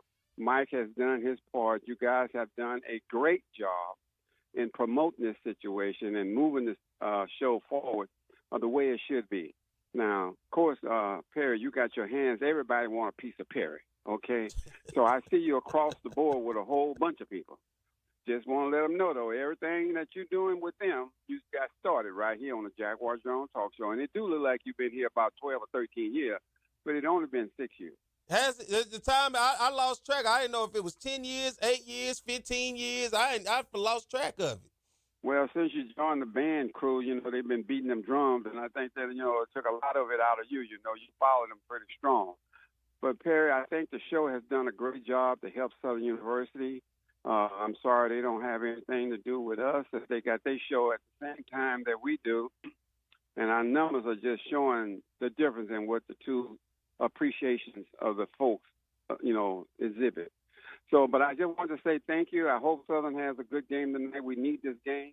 And, Perry, I hope they understand that if Southern football team do what it's supposed to do, it won't be no problem as far as funding and all this type of stuff because they got the fan base.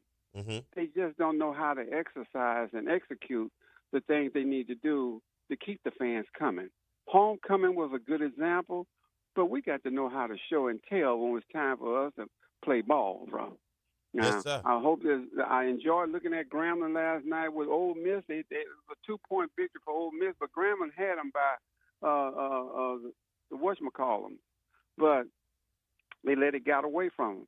I hope our man at Southern do a good job, because he seemed like he got a pretty challenging schedule for the girls and the boys. They're going to take some beatings before they start seeing some wins. But I hope we just stick with them and let them just do what they got to do to get the money. But we need to cut them money games out, because it's getting to be embarrassing on some of them. So thanks a lot, Perry. Just keep up the good work, and I want to say thank you. Thank you, CJ. Appreciate the call, man. All right. All right, we keep things moving. Alabama A&M takes on UAPB. They're on the road today. Listen, Pine Bluff struggling after that loss last week to Jackson State. Alabama A&M, hey, what you going to do with Cornell Maynard, Alabama A&M? I'm curious to know about that. What you going to do with him? Is he going to stick around? You going to, does the U-Haul show up here in a few weeks? What's going to happen? Alabama A&M fans are like, the person who's kind of like being held without their wheel, and they sitting at the table and the waiter is there, but you can tell something's wrong. So you kind of like, hey, is everything okay? And it's like blink twice if things aren't. And they just sitting at the table like blinking, just nonstop, like it ain't okay. Instead of just screaming and yelling and saying, hey, I'm being held without my – that's Alabama A&M. So, man, y'all better get loud. Y'all better learn from Southern fans. If it's something we don't like, we get loud. We get boisterous. I know A&M already don't have people coming to the game, but when Southern folks stop coming to the game, you got a problem. A&M don't have that problem. They don't go to the games anyway. So that might be one of the reasons they don't care what you say. They're going to do what they want, A&M. That is a school I will talk noise to every day. Them Bulldogs, can't stand them. And every time we see them on the schedule, you put a W next to them, because that's what Southern does. Southern ain't lost to them in about a decade. So, hey, A&M, you deserve that when you can't beat us. Alabama State taking on Grambling today. That should be a good matchup. Can Grambling get off track? Can Grambling play upset bid to Alabama State? And I'm going to tell you why here in a minute. Bethune-Cookman, of course, at Southern today, 2 o'clock kickoff. Mississippi Valley on the road at Jackson. It's going to be Jackson's last home game of the season as the Delta Devils go up there to take on the Tigers. And then Texas Southern on the road at Alcorn. This is the matchup I think needs to be watched today. Yes, Southern and Bethune-Cookman, I get it. But outside of that, if there's a matchup I want to see, it's this Texas Southern Alcorn matchup. Texas Southern can play upset over Alcorn. Alcorn needs a victory today to stay in the SWAC West hunt. If Texas Southern gets that victory, things jumble up a lot more. And let's look at the SWAC West right now. The SWAC West, Grambling at the bottom at 1-4, 4-5 overall. Prairie View sitting there 2-3, tied with 2 other teams, Pine Bluff and Texas Southern, all at 2-3. But the overall records are different, with Prairie View 4-5, Pine Bluff 3-6, Texas Southern 3-5. What the hell are y'all doing? This is the ugly year of SWAC football in the West. Nobody's over 500 except Southern. Because then you got Alcorn, who's 3-2 and 4-5 overall. But this what happens, and I said this before the season starts, this what happens when you have a league full of first-year and second-year coaches. Alcorn, although Cedric Thomas coached at UAPB, his first year at Alcorn as the head coach, right? He had been in the program as the defensive coordinator, but as the head coach. Texas Southern, Chris Dishman, his first year as a head coach. Lonzo Hampton at UAPB, his second year as a head coach. And Grambling with Mickey Joseph, his first year. Now, who should not be at the bottom that I should not be talking about is Bubba McDowell at Prairie View. He's been there too long for this team to be at the bottom the way that they are. And then you got Terrence Graves at Southern, his first year as a head coach. So you got 1, 2, 3, 4 new first-year coaches in the SWAC West. 1 second-year coach at UAPB. Then you got Bubba, who's been there since, he's been the coach long enough for Eric Dooley to go to Southern and go to Grambling. So there's no need for him to even be with his team. He should have the program that's rolling while the rest of these coaches are figuring it out. But nonetheless, his team is near the bottom, right above Grambling, who they did beat. That's the only game keeping them from at the bottom. Now, let's go look at the SWAC East, right? Mississippi Valley coach Kendrick Wade and that team, it is tough for anybody at Itabena. They are the dynasty on NCAA nobody wants. Good luck trying to rebuild that one. 0-9 on the season, 0-5 in conference play. Once again, the same way I'm talking about Bubba McDowell, so far the longest tenure coach in this conference. Connell Maynard, Alabama A&M. I see y'all blinking. I see the smoke signals. I see all the little notes that you writing on the receipt that you trying to give me. I see the blinking light. Y'all want out with him. The question is, does your administration want out? Because trust me, Connell Maynard at Southern been gone. You don't make it that long right there with what he's been doing. He said, I get paid to win SWAC games. Well, you only won one on the season, Maynard. So what they paying you for?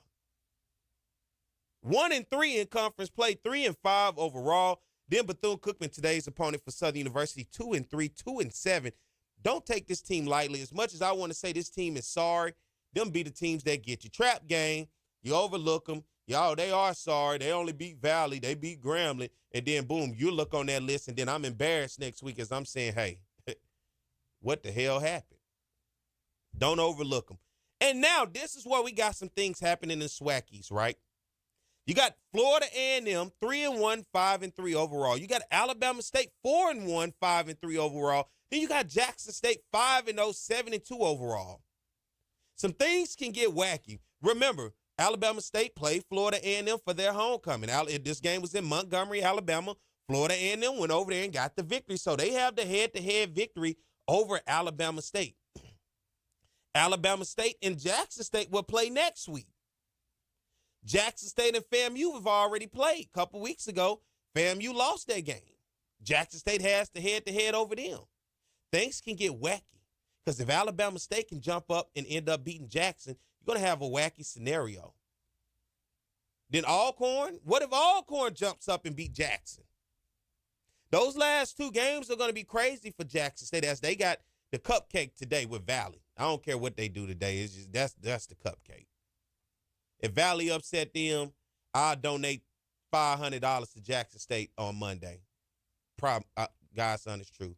If Valley beat them today, unless Jackson just in need of $500 to just lay down and say we want period money, Jackson should handle that very soundly. But then you looking at that Bama State and FAMU. Now for Southern in the SWAC West, it's going to look better for Southern because, look, these other teams are below 500. Just sickening looking at this.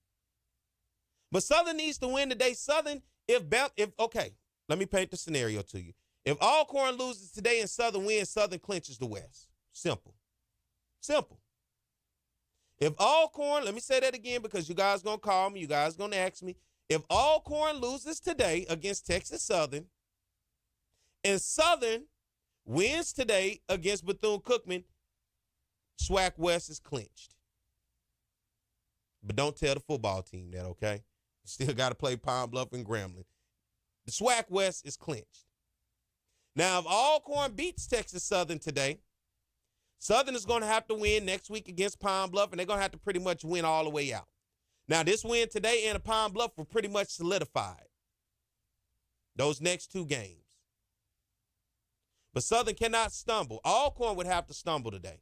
So if you're a Southern fan, you're probably looking at, hey, Texas Southern, what can you do? Because Southern has the head-to-head over Alcorn. Southern has the head-to-head over Texas Southern. Southern has the head-to-head over Prairie View. Vark texted me. He said, UAPB still alive. Yeah, right, Vark. I get it, right? And that's my mom, alma mater. My mom know I love her to death. She'll be in town next week for the UAPB game. Vark, UAPB ain't doing nothing after what I saw last week. They got two players, that's it. Javonte Gibbs, and they got Makai Hagan, who's one of the better quarterbacks in this conference. You shut them two down, they got nothing. No run game in B.J. Curry. The defense is, you can run through them any way that you want. And Southern to see them next week. And now the big question is, if all of this chaos happens, where does the SWAC championship is hosted at? Because you know the team with the best record gets it. The unfortunate part about this, have y'all thought about this? No team in the SWAC West has hosted a SWAC championship. Isn't that interesting? No team in the SWAC West has hosted a SWAC football championship. When Alcorn was in the East, they held it for 2 years. Jackson had it. FAMU had it. Even that COVID year, it was in Jackson, Mississippi, between Pine Bluff and Alabama A&M. Last time Maynard won anything. But no team in the SWAC West is held. Now, the conundrum I'm going to run into, if some type of way Jackson stumbles and still is the SWAC East champion and Southern wins, now they say it goes back to head-to-head. I don't know how head-to-head works if just two teams have played, whether it's conference or non-conference, because Southern and Jackson played this year, and it was a non-conference matchup. I am still waiting to get word because I don't know how that count. I don't know how that works. Because if you're looking for a conference championship game, should those teams head-to-head only count if the play was if that game was played in conference? Considering both teams did not play each other in conference, but yes, Jackson State won, I think it still has to come down to head-to-head in conference play. But I don't know. This is some of that wacky stuff that you got to figure out when you start to look at the SWAC rules and the policies and how things go. But let's get ready to take a break. And then we'll come back. We're going to get ready to close this thing out. So stay tuned. We're doing more of this. It's the Jaguar Journal.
Watching the Southern University Human Jukebox. Click here to watch more videos, and don't forget to like, comment, subscribe, and share. What's going on, everybody? I am Perry White. I'm the host of the Jaguar Journal. I want to make sure that you guys tune in live each and every Saturday morning from 7 a.m. to 9 a.m. on 107.3 FM. We also have our affiliates in Alexandria, Louisiana, as well as down in New Orleans. And if you're not able to catch us on radio live, you can subscribe to our YouTube channel as well as follow us on Facebook. It's the Jaguar Journal.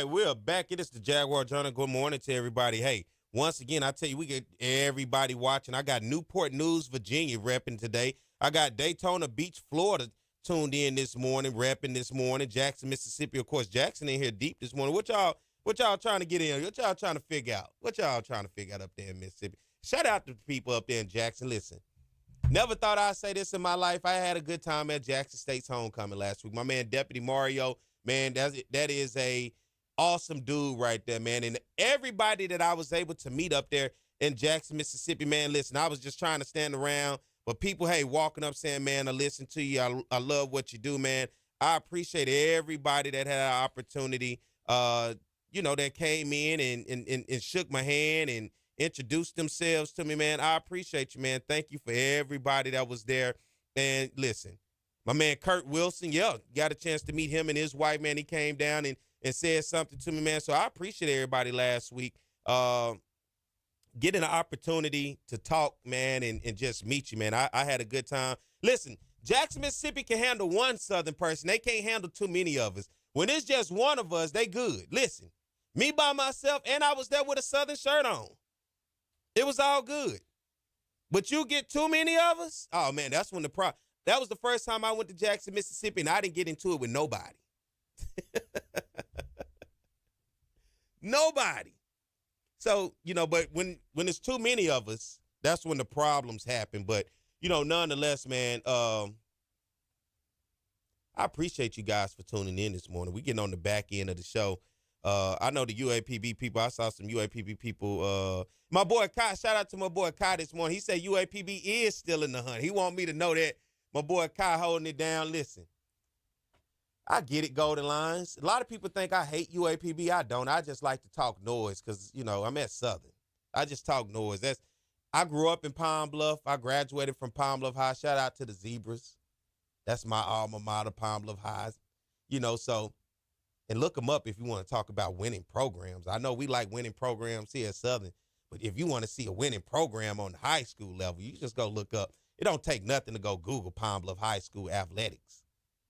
And I'm talking about whatever sport you want to name. I throw a ship at you. What year you want to go? What decade? I throw one at you, all right? But nonetheless, I like the Golden Lions, man. I just like to talk noise to them. That's the rivalry. That's why when I go back, I went to UAPB's homecoming 2 weeks ago. Listen, they don't like me. They say I talk too much. You talk too much noise. You promote Southern just a little too much. You be talking about them Jaguars too. What the hell you want me to do? I got a degree from there. I do a show on the weekends called the Jaguar Journal. Like, what do you want me to do? Get the Golden Lion Journal then, and then, we'll go back and forth. I don't know. What you want me to do? I'm a Jaguar. There's no doubt about that. Question it, you can't. I'm a Jaguar through and through. But I show love because, man, look, I always want Pine Bluff to be successful. That's where I come from. That's my mom's alma mater. Not only that, plenty of family members, friends, longtime friends, lifelong friends, right there, graduates of UAPB. I love that place, I want it to be better. I would love for it to be better. But I talk noise, so, of course, I'm going to talk noise to Pine Bluff. And they better believe next week. We play UAPB next week. They on the schedule. Look, it don't end for you guys. Southern trying to get to a championship. Coach Tans Graves, get the boys ready today. Get them boys ready. We got Bethune-Cookman coming into town. It's not going to be easy. It's not going to be easy. You got to become ready to play. For the rest of the SWAC, you let that deal with itself. One game at a time, and you try to get it done, and you try to get through it. One game at a time. Sound way different from what I was yelling week 1 and week 2, right? Oh, we need these wins. We need this. We need that. We here. One game at a time. We ain't even got to worry about the other teams winning or losing if we just handle our business. I won't even put all that on them, right? The Texas Southern versus Alcorn game, UAPB versus Alabama A&M. I'm not even going to worry about them if we just do what we got to do.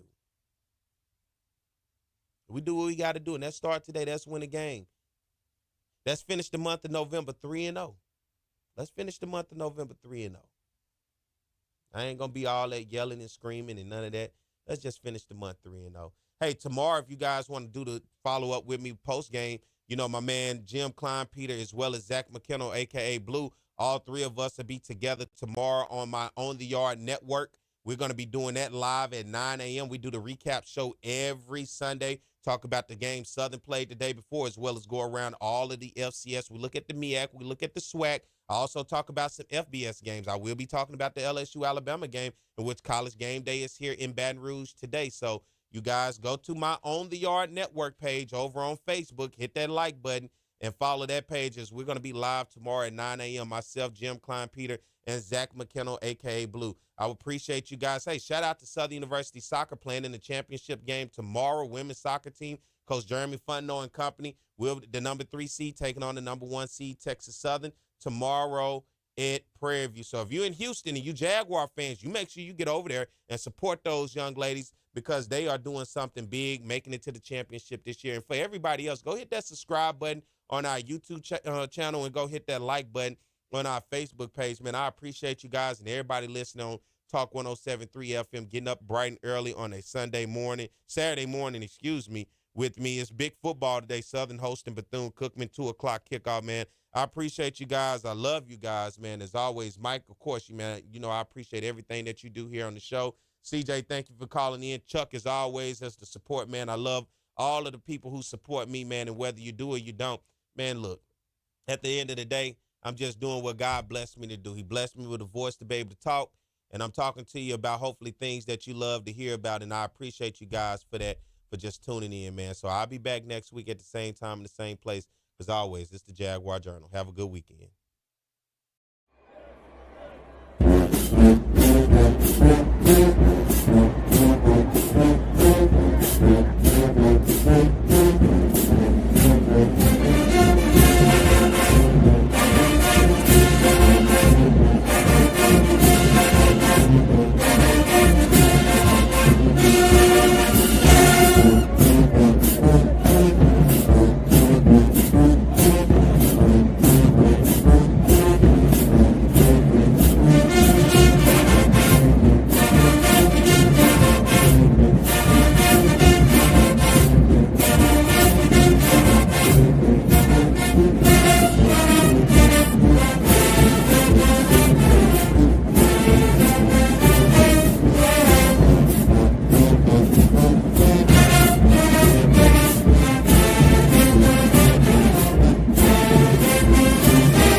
What's going on, everybody? I am Perry White. I'm the host of the Jaguar Journal. I want to make sure that you guys tune in live each and every Saturday morning from 7 a.m. to 9 a.m. on 107.3 FM. We also have our affiliates in Alexandria, Louisiana, as well as down in New Orleans. And if you're not able to catch us on radio live, you can subscribe to our YouTube channel as well as follow us on Facebook. It's the Jaguar Journal.